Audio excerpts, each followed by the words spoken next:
Skins is a British teen television series co-created by Scottish TV writer Bryan Elsley and his son Jamie Brittain. The show originally aired from 2007 to 2013 on E4 in the UK. The show is controversial and notorious for depicting teenage drama in an unfiltered yet provocative way. It wasn't perfect as it recently has had cast members come forward about feeling uncomfortable being sexualized due to them being teenage actors without the proper support and on-set coordinators available. The critique is appropriate and in retrospect, very clear that the show was problematic in this way. With that being said, the show has done a lot of good for people as well, especially teenagers. The characters and their friendships contributed to the lives of millions as a television show and will continue to do so. Their portrayal of teenagers still continues to be the standard for mature high school storytelling. When Sky TV asked what attracted her to Skins, Kaya Scodelario voiced, "I'd never seen anything like it before. A teenage show for teenagers written by teenagers. It looked like so much fun. It's incredible. It's such an amazing opportunity." Show creator Bryan Elsley reiterated this to Variety, stating, "All the kids on the show, most of whom had very little experience acting, are the same age as the characters they're playing, and that's not very common either in the UK or the USA. Authenticity is our highest priority." A distinct difference between Skins and most teen shows is its depiction of adolescence, not framing the main characters as neither bad or good, but just as complex and misunderstood as the adults and parents that are in their lives. This was done with intention, but also credited to the show's writers' room. The average age of their writers was 21, with teen consultants available to keep the writing realistic to their lives. Jamie Brittain even went as far to set up an online writers competition for young people ages 16 to 22 years old to win a chance to be in the writers' room. This allowed for more collaboration with their target audience, and even eventually ended up with one of the winners becoming a writer on the series. Every season of the show highlights the lives of 9 to 10 different Bristol teenagers, exploring their lives as they attend Roundview College. This keeps the show very grounded in the average British suburb, allowing it to feel even more relatable to the viewer. Skins also really breaks down the psyche of teenagers and young adults to the point of their audience being able to recognize themselves in characters and their various situations. This is a video specifically about the second generation. The first generation is a classic and opened the door for the second generation to even exist, so in no means is it not the cultural staple that it is. Jack O'Connell commented to Sky TV, "There's a lot of enthusiasm about the show because of what the other guys did. I think it was right to recast because after the 2 years of college, you do move on and there's a new generation. There are people that aren't going to forgive it. The old cast were top." However, by the second generation, the viewers had already established a strong connection with the Stonem family, so to have Effy take the lead was perfect time. With the third and fourth seasons of Skins, the second generation was able to create a similar cohesion that the first generation had, but gave the audience the chance to see it develop. The first episode didn't even start with the focus on Effy like the first generation did with Tony. Instead, they give us Freddie, then Cook, and JJ before Effy ever appears. They also bring back Effy's friend Pandora from the second season of the first generation. It doesn't take long to bring in the rest of the characters, even revealing the twins Emily and Katie in opposing ways to not only show how alike they are, but more importantly, how different. Even with Naomi, just her name alone is an entrance in itself. Naomi Campbell. Naomi Campbell? Campbell? Naomi Campbell!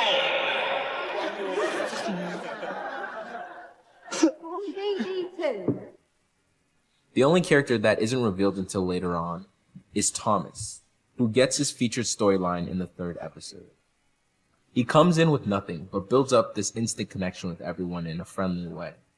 Also, to add to an exceptional main cast, the reoccurring cast members were just as weird, fun, sarcastic, witty, and lovable. They continued this world that the first generation left behind, and ladies and gentlemen, they did not miss a beat. At the end of the first generation, Effy lies in Tony's bed and smiles up at the camera, breaking the fourth wall before the episode ends. However, for the following season, the entrance of Generation 2 begins with a new character, Freddie McClair. I'm Freddie. Freddie McClair enters Skins as a cool skateboarder that can be a bit reckless, but is still very sensible and level-headed. Despite being the most balanced of his friend group, Freddie has been personally dealing with the grief of his mother's recent suicide and leans into smoking pot and skating to take his mind off having to process his emotions. Freddie struggles to connect with his family like he used to because of it. His dad is having trouble handling his own grief and lashes out at Freddie, while his sister is so focused on moving forward that Freddie can't stand to be around her. So he ends up spending most of his time with his friends Cook and JJ. Luke Pasqualino explains the trio's relationship to Digital Spy, stating, "The way we were told about the boys when we first got the parts was like a mother, a father, and a child. Cook is the father, Freddie is the mother, and then JJ's like the child because he's always torn between the both of us. Freddie's kind of in between JJ and Cook. Cook's the extreme of being a complete nutter, then JJ's the extreme of being a really nice guy. Freddie's a nice guy, but he can be a mean guy when he needs to be. They see the best of each other despite when they are at their worst. That is, until they see Miss Effy Stonem on their first day of school." James Cook? Yo! Cook knows no limits when it comes to life, and he wants everyone to know. His loose and uncensored way of living has him creating chaos wherever he goes. His best friends Freddie and JJ try to hold him accountable, but Cook truly marches to the beat of his own drum and has no one to tell him otherwise. Giving insight into his understanding of Cook, Jack O'Connell said, "He's quite hard to describe. There's no boundaries with him. He'll push it to any level. He's got a preconception of what a legend is and what he wants to do with his life, and I think that's all one big front to hide what's going on internally." Cook's antics initially piss off Effie's father when he's dropping her off for school, but do the complete opposite with Effie, ensuing trouble right away.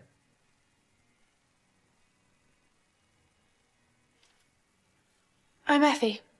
She needs no introduction. Effy Stonem is the one everyone wants, and she knows it. As the only main cast member to return, Effie already enters the show carrying the crown as the infamous Tony Stonem's little sister. During the first generation, Effie's initial character was a silent rebel who pretended to be the person her parents wanted her to be at home while sneaking away to party at night. No one questions Effie as she is a master manipulator and uses her enigmatic charm to her advantage relentlessly. This changes as Effie goes through some traumatic events, like when Tony finds her doped up, or when she watches her brother get hit by a bus. Kaya Scodelario emphasized, "She's speaking now, which is an improvement.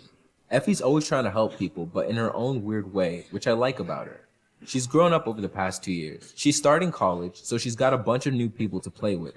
She's working out who she wants to be friends with and who she wants to sleep with. Even though Effie's popular and lives an eventful life, she doesn't have many close friends, other than Pandora." I'm Pandora. Pandora is a light-hearted goofball who happens to be Effie's best friend. Panda was a new character in Effie's episode during the first generation, so she comes with first impressions already set.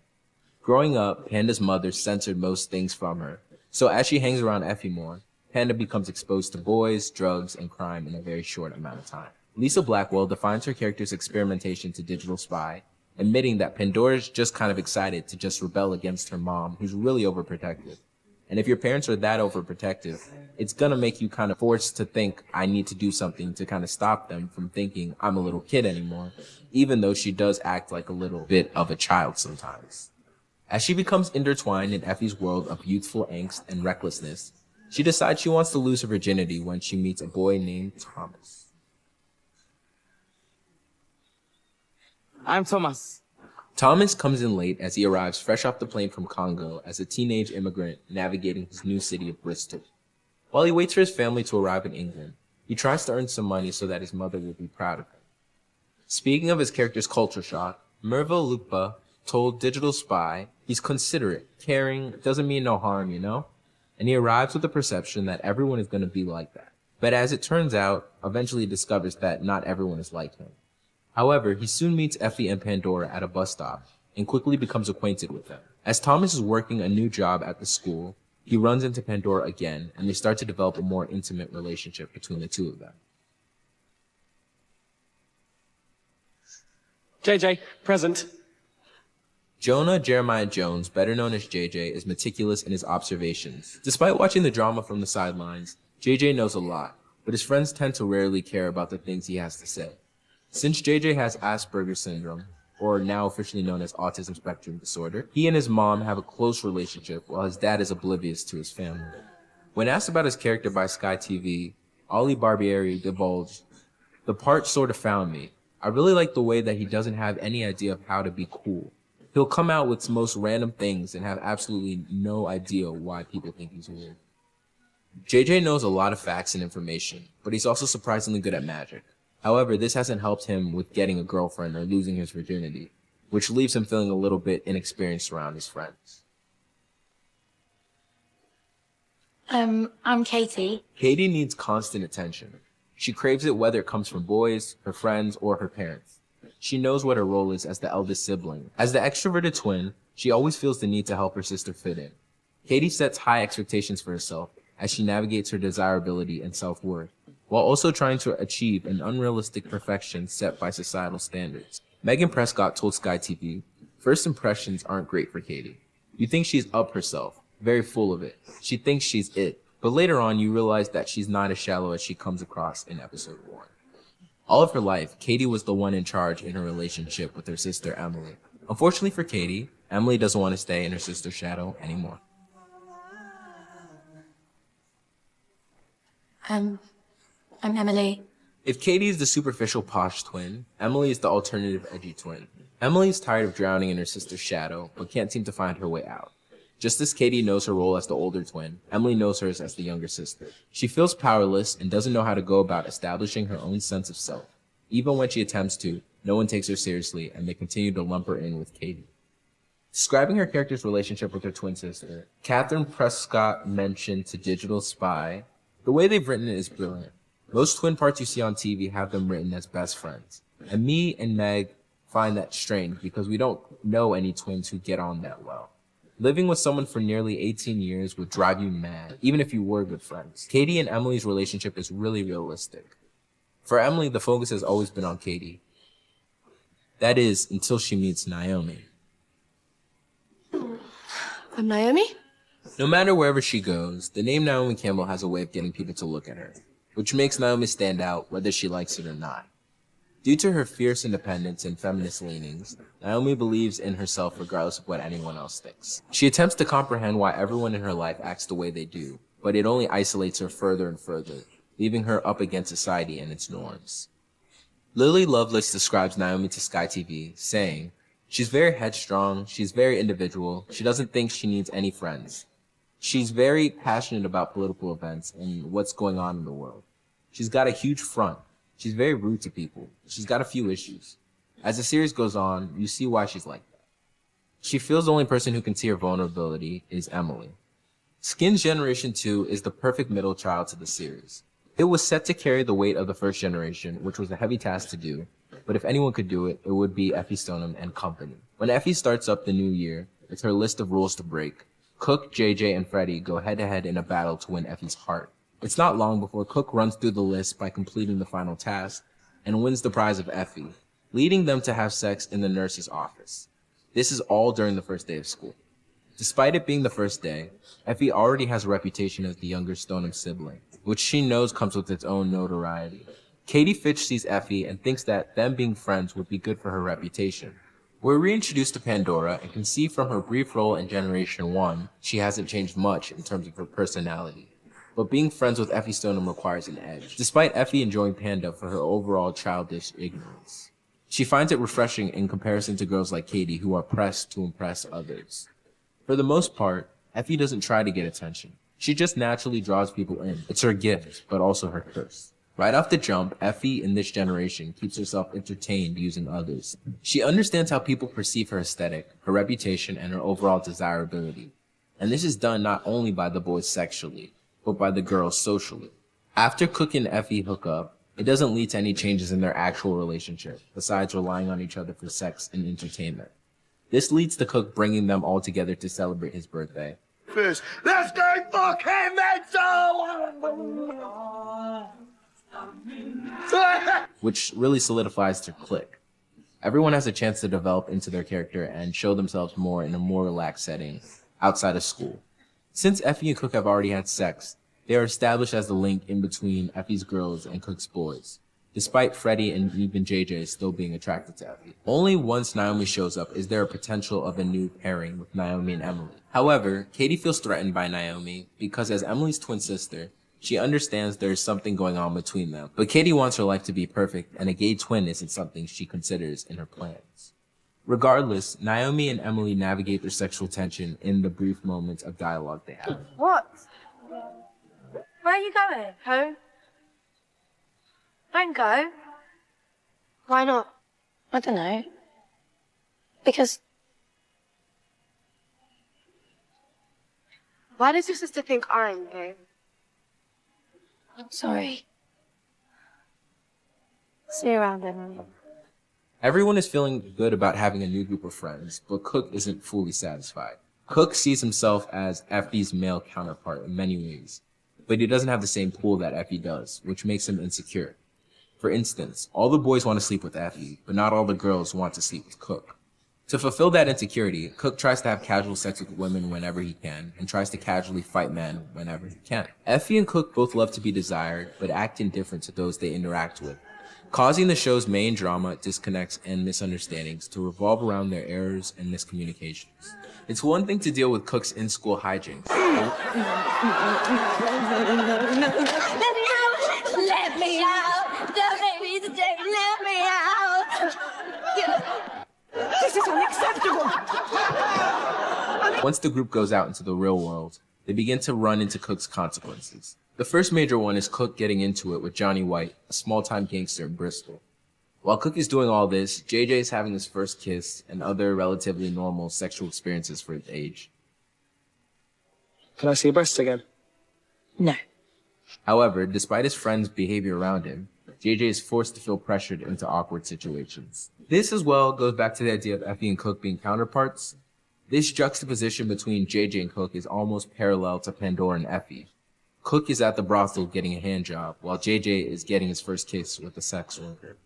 Effy is having sex with boys, while Pandora is a virgin. Once Thomas comes in, he essentially solves multiple problems for the game. He brings himself, in which Pandora can find a partner in, and he also deals with Cook's Johnny White problem by beating him in a pepper-eating duel. This is a funny and ironic scene because as a white British man, why the fuck are you trying to go up against an African in a pepper-eating contest?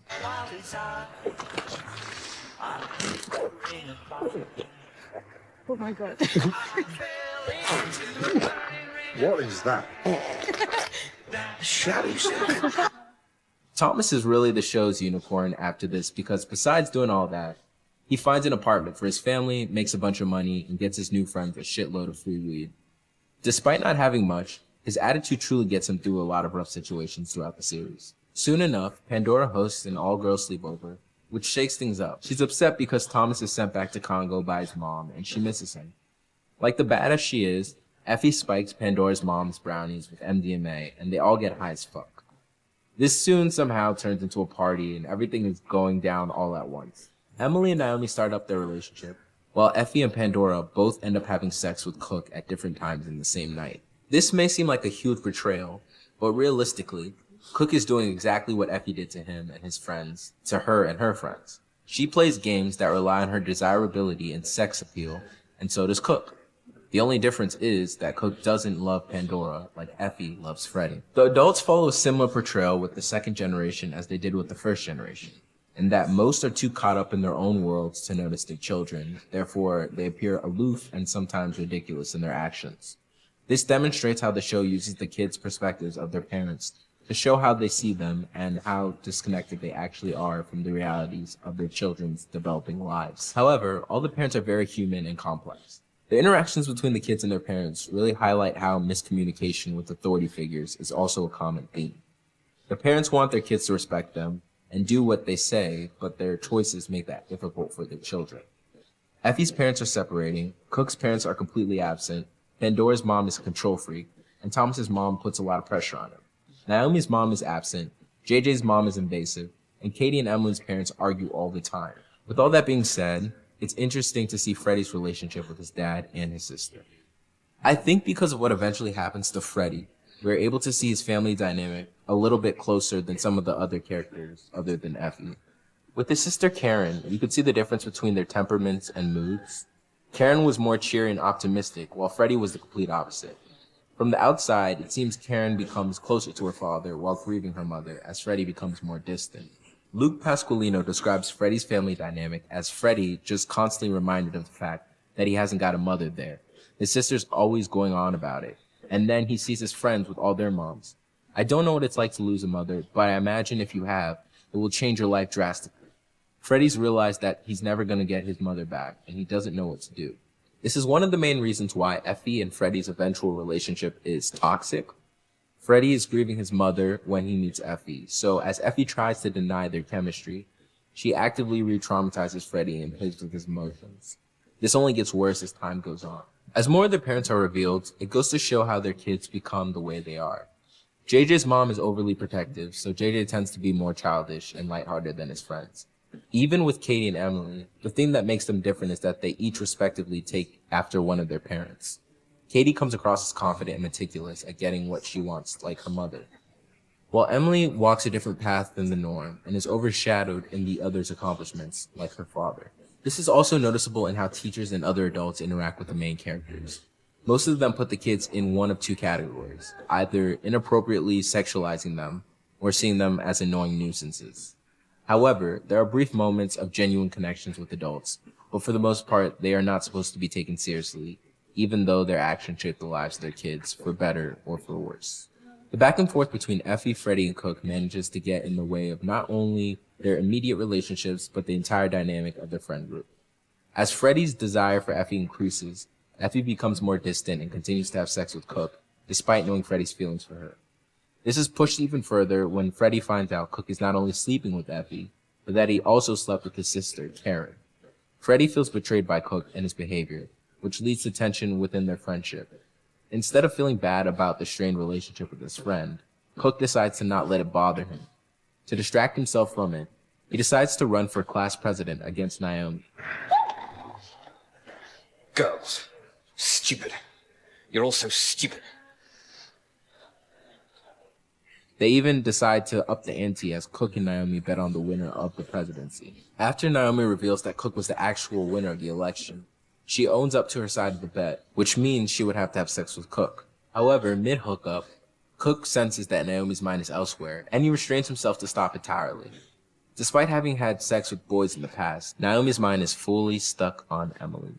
Naomi enjoys her camping day with Emily in the forest and having her sleep over in her bed, but it's hard for her to admit that she not only likes a girl, but she wants to be in a relationship with one. As someone who takes pride in their independence, it is difficult for Naomi to be vulnerable and let Emily know that she wants her in her life. Naomi easily resists having sex with Cook since she's in love with Emily, but for someone like Panda, who is sexually inexperienced across all boards, it's a lot harder to do. Caught in the middle of it all, JJ, who despite also claiming his love for Effy, realizes that the real battle for her heart is between Freddie and Cook, which has started to drive him insane.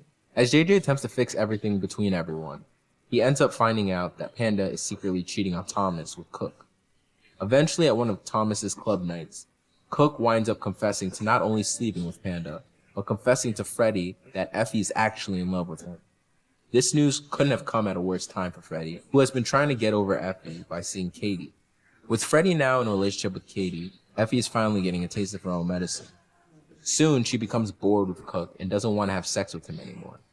Eventually, the gang goes on an overnight camping trip to the forest to party, and things fall apart when they decide to take shrooms late at night. Cook invites himself out there, despite not being wanted by Effy or anyone else because of his behavior. In typical Cook fashion, he reiterates to everyone his confession of sleeping with Panda, and Effy loving Freddie. This causes a rift within the group dynamic, leaving Effy to run off from the rest of them. Effy ends up coming across Katie in the woods and tries to have a heart-to-heart conversation about Freddie, but Effy's too high on shrooms for Katie to take her seriously. Since Katie didn't take shrooms, she realizes she has the upper hand and starts to fuck around with Effy while she's tripping. Katie takes it up a notch and begins to get physical with Effy and begins to slap her while yelling at her to stay away from Freddie. Shit becomes real when Effy moves to defend herself by picking up a rock and bashing it against Katie's head, causing Katie to be knocked unconscious. Instead of getting her help, Effy wanders off and finds Freddie, which leads to the two of them having sex. Soon enough, everyone gets worried when they don't see Katie in the morning, but when they try to look for her, they can't find her anywhere. As Effy sobers up, she starts to remember what happened the night before, and she secretly calls the police to report where Katie is. When she's found and taken to the hospital, Katie tells everyone what Effy did to her, which causes Freddie and the rest of Effy's friends to abandon her. At this point, she has no one but Cook, so the two of them run away together. While Effy and Cook are out of the picture, Emily helps Katie as she recovers from her injuries. But with more time on her hands, Katie becomes even more suspicious of Emily's sexuality. Emily doesn't care to hide it anymore and attempts to come out to her family. But Katie plays it off like a joke, despite knowing she's telling the truth. When Naomi stops by Emily's house the next day, Emily's mom realizes what Emily said is true and tells Naomi to stay away from her. This is then followed by Katie revealing to Naomi that Emily had pity sex with JJ to help him lose his virginity. Emily's mom and sister don't want her to be gay, so they do everything in their power to deter Naomi and Emily from being together. But regardless of their interruptions, Emily and Naomi officially become a couple, while Thomas forgives Pandora for cheating on him. Withstanding all that happened, Effy calls Freddie and tells him that she loves him, even though she left Bristol with Cook. Freddie and JJ then decide to go and find Effy, but finds her hanging out in a pub with Cook and his deadbeat dad. They decide on one last competition for Effy's heart and wind up in a granny race, of which JJ wins. However, knowing the real duel is between Cook and Freddie, JJ asks Effy to choose who she wants, and she signals to Freddie. The two have sex, solidifying their new relationship, then help Cook as he's being harassed by his father before they all sail back to Bristol on Cook's dad's boat. Season 3 ends on a somewhat high note, with Freddie and Effy finally getting together, as well as Cook, Freddie, and JJ making up and reuniting. Along with Emily and Naomi, as well as Thomas and Pandora starting over, the season leaves the main characters in new relationships that they'd been working towards throughout the episode. Thus, with all these new yet fragile relationships, there's plenty of open space for other people to interfere and cause unnecessary drama for the next season.